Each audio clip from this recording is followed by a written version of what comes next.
Assalamu alaikum students. I am Mrs. Ibadi, your general science teacher of class 9th D Commerce Group. हमने अपना जो first term है successfully complete कर लिया और आपने ऑनलाइन एग्ज़ाम भी दिया है और इसमें अच्छा रिस्पांस रिसीव किया है मैंने। रिज़ल्ट बाद में आपको अनाउंस कर दिया जाएगा। और अब चूँकि हम लोग ऑनलाइन क्लासेस पे आ गए तो आपने daily according to the schedule time table के मुताबिक आप डेली यहाँ पर अपनी क्लास अटेंड करेंगे और जो लेक्चर दिया जाएगा उसको आप रजिस्टर में नोट करेंगे और क्वेश्चन वाइज मैं इंशाल्लाह लेक्चर दूंगी। आप क्वेश्चन कॉपी भी करेंगे और उसी को ये नोट्स को उतारेंगे आप, ताकि बाद में आपको कोई प्रॉब्लम ना हो कि कहाँ से नोट्स लें और ये वो दिस एंड दैट। तो ये तमाम नोट्स यहाँ पर मौजूद हैं, आप इसको इसी से उतारेंगे अपने रजिस्टर में। ठीक है। हमने फर्स्ट टर्म में हमने 2 चैप्टर्स लिए थे, टोटल आपके 6 चैप्टर्स हैं। तो फर्स्ट टर्म में हमने 2 चैप्टर्स लिए थे और अब हमारा जो सेकंड टर्म है इसमें भी हम 2 चैप्टर्स ही लेंगे, यानी chapter number 3 and chapter number 4। तो चैप्टर नंबर 3 में बायोकेमिस्ट्री एंड बायोटेक्नोलॉजी और 4th चैप्टर आपका है मैन एंड हेल्थ। ये 2 चैप्टर्स हैं जो कि आप सेकेंड टर्म में पढ़ेंगे, डिटेल में स्टडी करेंगे। तो यहाँ आपने रजिस्टर पे काम करने के बाद जो आपके 9th क्लास की डेट्स होती हैं जिसमें स्कूल विज़िट करना है, रिजल्ट रजिस्टर को चेक करवाना है, तो आप रजिस्टर लेकर आएंगे और उसको चेक करवाएंगे। ठीक है। अच्छा, अब आइए हमारा जो फर्स्ट चैप्टर है हम स्टार्ट करते हैं, बायोकेमिस्ट्री एंड बायोटेक्नोलॉजी। एंड इस चैप्टर का जो फर्स्ट टॉपिक है इट इज़ मेटाबॉलिज्म। तो what is metabolism? Describe it's type with example. Metabolism होता क्या है?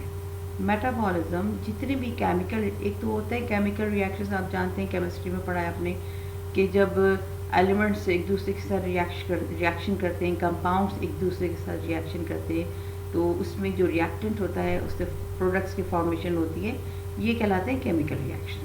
जब यही केमिकल रिएक्शन किसी लिविंग बॉडी के अंदर हो तो वो फिर बायोकेमिकल रिएक्शंस कहलाते हैं। ठीक है। तो sum of different biochemical reactions in a living body.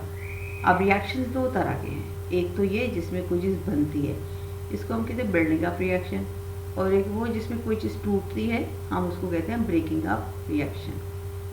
2 तरह के रिएक्शन हैं। तो दोनों तरह की रिएक्शंस को मिलाकर इसको हम कहते हैं सम। The total sum of biochemical reaction in a living body is called metabolism. So what is the definition? The sum of chemical reactions that take place within each cell of a living organism and that provide energy to vital process. Vital process वो तमाम process जो कि इंसानी ज़िंदगी या animals की ज़िंदगी के लिए ज़रूरी है। And for synthesising new organic material, और न्यू ऑर्गेनिक मटेरियल यानी नए सेल्स को बनाने के लिए ये मटेरियल इस्तेमाल होते हैं, ये एनर्जी इस्तेमाल होती है। तो इसमें ये तमाम चीज़ें ज़रूरी, इसको हम कहते हैं मेटाबॉलिज्म। अब मेटाबॉलिज्म 2 तरह का होता है, टाइप्स ऑफ मेटाबॉलिज्म 2 तरह के हैं, एक है एनाबॉलिज्म, दूसरा है कैटाबॉलिज्म। अच्छा, एनाबॉलिज्म ये बिल्डिंग अप रिएक्शन है, यानी इसमें कोई चीज़ बनती है।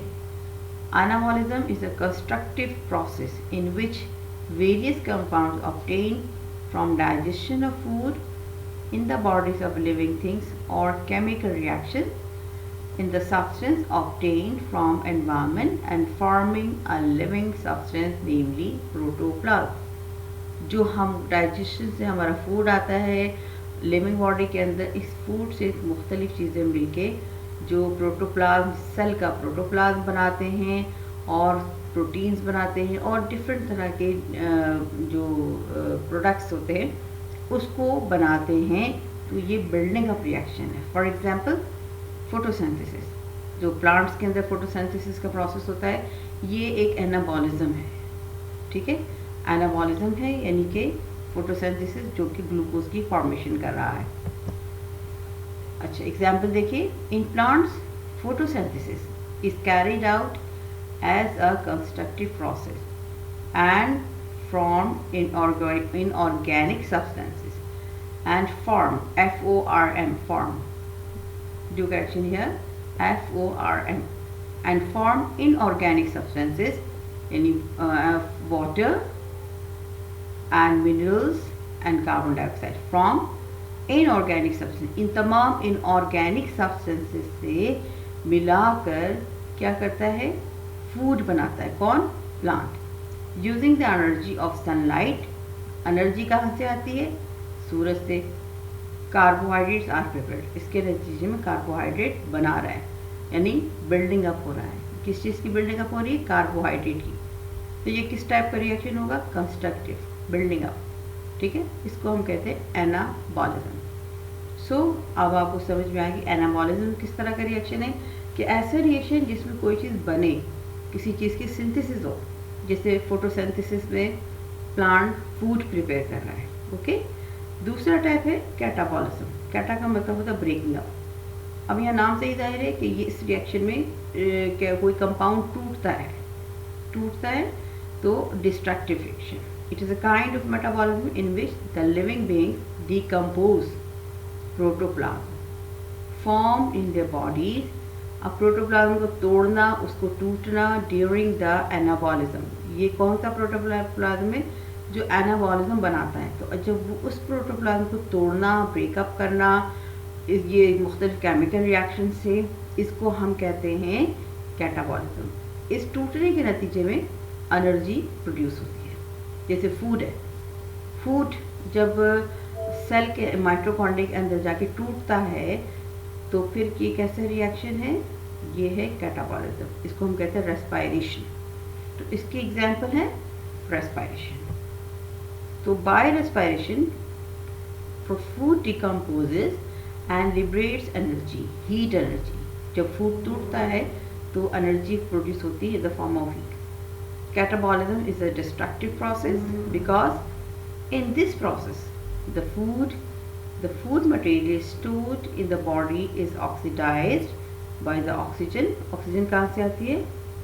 Brought by arterial system into the capillaries present in cells, and as a result carbon dioxide and water are formed and energy is generated, useful for the performance of various life activities. ये किसके examples हैं? ये respiration, catabolism के example है। Okay.